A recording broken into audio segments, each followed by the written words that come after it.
Ce PowerPoint a été réalisé dans le cadre d'un travail visant à améliorer l'intégration des connaissances.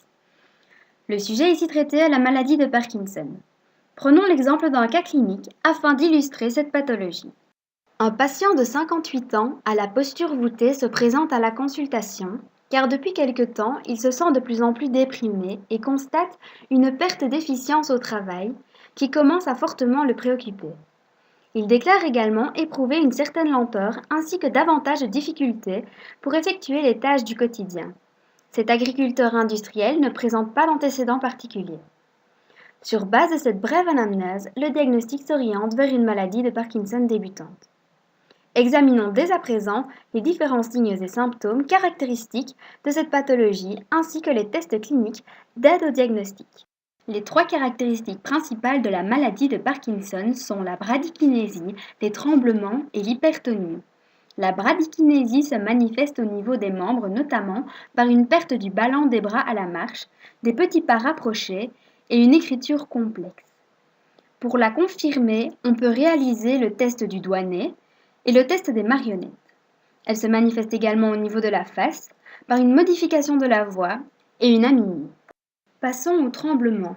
Ceux-ci sont lents et présents principalement au repos. Ils seront accentués en cas d'effort de concentration importante. Quant à l'hypertonie, elle signe une atteinte extrapyramidale et engendre des troubles de la posture.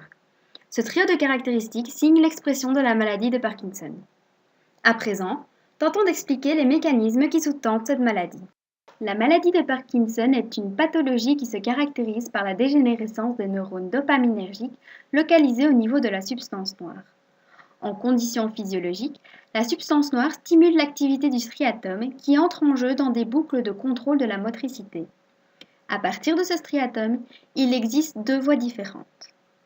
Dans la voie directe, le striatum, constitué des noyaux putamen et caudé, inhibe via des fibres de type GABAergique le globe pâle interne. Ce dernier est lui-même un inhibiteur tonique du thalamus.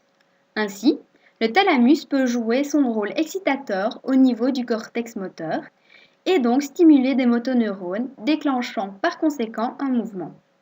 En ce qui concerne la voie indirecte, les neurones du striatum inhibent l'action des neurones du globe pâle externe qui, soit stimulent directement le globe pâle interne, soit inhibe le noyau sous-thalamique qui envoie alors des efférences excitatrices stimulant le globe pâle interne. Dans les deux cas, on a une inhibition du thalamus et donc une inhibition des mouvements parasites. Dans le cadre de la maladie de Parkinson, ces circuits sont ébranlés.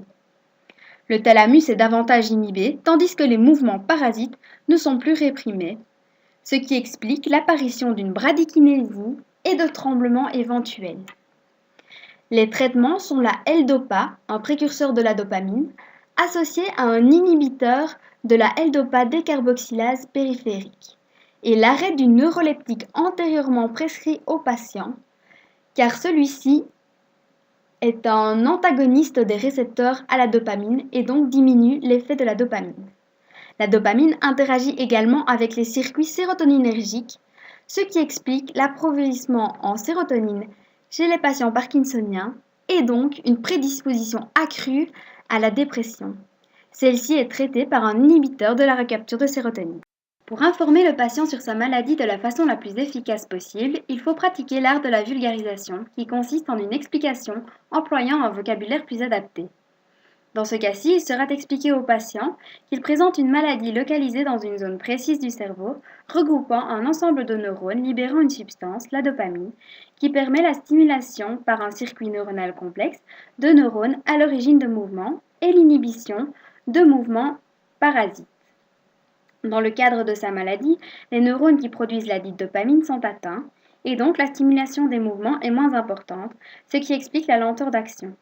Les mouvements parasites, eux, sont surexprimés, expliquant la survenue des tremblements.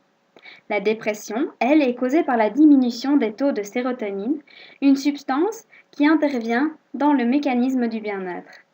Les traitements médicamenteux proposés aux patients pallient uniquement aux signes et symptômes, mais ne permettent pas d'abolir les causes de la maladie.